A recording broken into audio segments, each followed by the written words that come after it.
Jai Hind cadets. So we are on personality development lesson plan P6 and today the topic is self-confidence, courage and self-conviction. तो सबसे पहले देखते हैं कि effective communicator क्या होता है. Effective communicator means having the skill to recognize its potential and when there is a barrier in communication, they resolve it also. सो आपको अपने बैरियर्स का और उनको ओवरकम करने का जो मेथड होता है, वो जो स्किल होता है, वो कॉमन सेंस या प्रैक्टिस जो होती है, वो आपको एक इफ़ेक्टिव कम्युनिकेटर बताती है. अब इस इफ़ेक्टिव कम्युनिकेटर में जो फर्स्ट थिंग हेल्प करती है वो है self confidence. So confidence gives you courage and extend you to reach to your final destination. So it even helps you for taking greater risk and achieve far more than your expectation.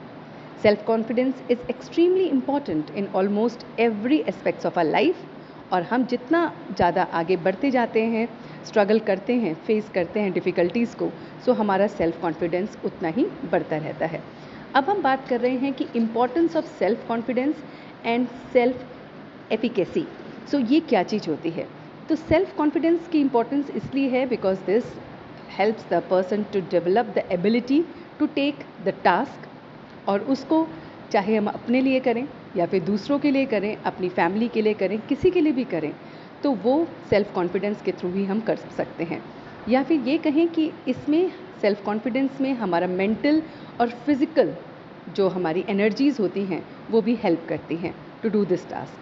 Self confidence is also important to lead to self-efficacy which means one's capacity to perform a task. तो जब हम अपने ऊपर बहुत ज़्यादा विश्वास करते हैं कि हाँ मेरे अंदर कैलिबर है, मैं इस प्रोग्राम को, इस फंक्शन को, इस पार्ट को एग्जीक्यूट कर सकता हूँ, तो वो जो हमारे अंदर सेल्फ एफिकेसी है वो हमें हेल्प करती है to raise self confidence. Now we are discussing developing how to develop self confidence. तो बहुत लोग होते हैं जो फेस करते हैं प्रॉब्लम कि हमें सेल्फ कॉन्फिडेंस डेवलप नहीं होता है या हम उसको कैसे डेवलप करें. तो first method to raise this self confidence is write down personal assets and achievements. जी हाँ, आप अपने सारे जो सेल्फ एप्रिसिएशंस हैं या फिर जो आपके एसेट्स हैं पॉजिटिव, जैसे you can be a good listener या फिर आपकी गुड हैंड राइटिंग होगी या फिर गुड पॉस्चर होगा आपका, या फिर बहुत सारे लोग आपको पसंद करते होंगे, या आप प्रॉब्लम को सॉल्व करने वाले प्रॉब्लम सॉल्वर होंगे, या फिर आपका इंक्विजिटिव माइंड होगा, या फिर आप बहुत सारे स्किल्स आपके अंदर होंगे जो आपको हेल्प करते हैं to raise your self confidence. तो उनको पेन डाउन कीजिए और वो आपको डेवलप करेगा सेल्फ कॉन्फिडेंस के और एक नेक्स्ट स्टेज में. जो सेकेंड थिंग है knowledge.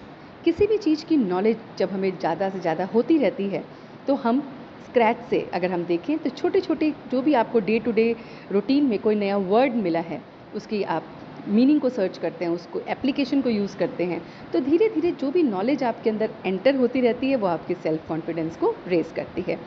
The next is use positive self talk.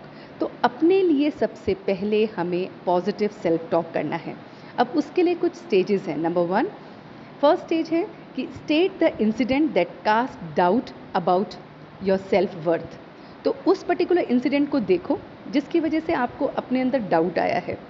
फिर उस इंसिडेंट को देखने के बाद देखो कि क्या ये मेरे लिए वैल्यू रखता है, ये डाउट मेरे लिए वैल्यू रखता है. थर्ड, कितना वैल्यू रखता है, अगर वो रखता है वैल्यू तो कितना रखता है.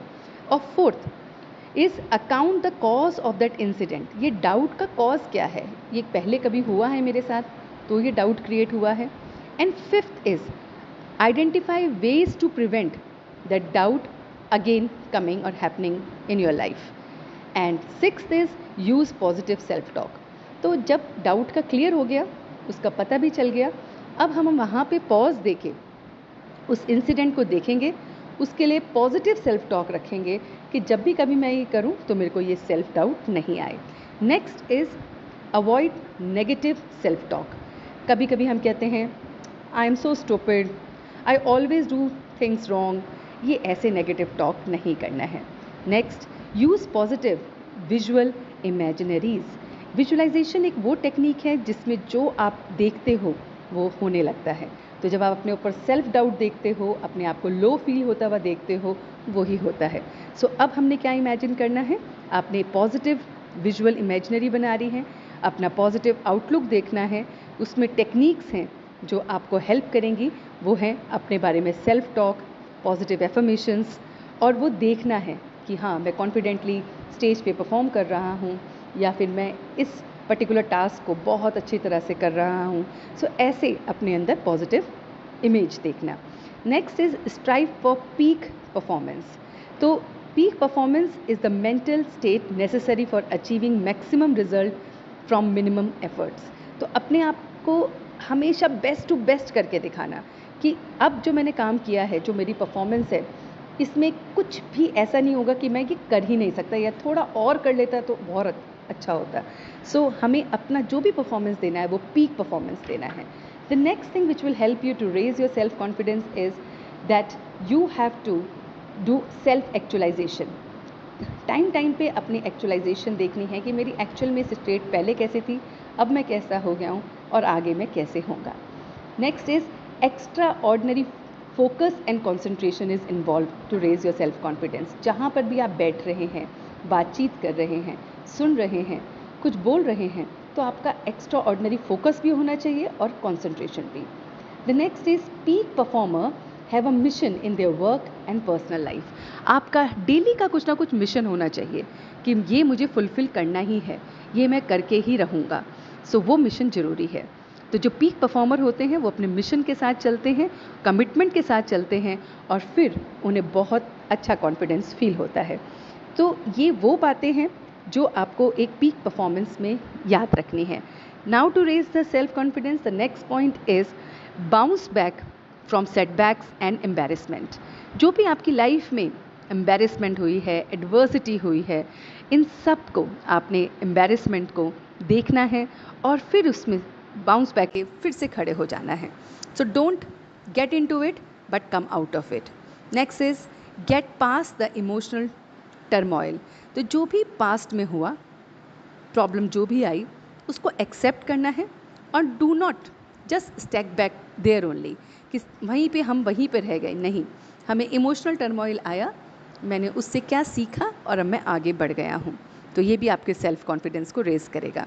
Then is find a creative solution to your problem. हमेशा कोई भी प्रॉब्लम आती है ना, कोई भी एडवर्सिटी आती है, आपदा आती है, उसमें प्रॉब्लम को सॉल्व तो हम करते हैं लेकिन क्रिएटिव वे में करें, डिसीजन मेकिंग को थोड़ा और क्रिएटिवली देखें। तो ये स्टेप भी आपको हेल्प करेगा सेल्फ कॉन्फिडेंस को रेज करने में। The last one is balance self confidence. Your self confidence should not be over confident and you should not be under confidence. तो ये इसका बैलेंस रखना, इन दोनों एक्सट्रीम का बैलेंस रखना हमें आना चाहिए कि राइट अमाउंट ऑफ कॉन्फिडेंस कब, किस स्किल, किस एबिलिटी के साथ हमें लेना है, कितने रिस्क फैक्टर के साथ लेना है, कितने कॉन्फिडेंटली लेना है, ये सारी बातें हमें हेल्प करेगा to achieve our goals. So this is all from self confidence.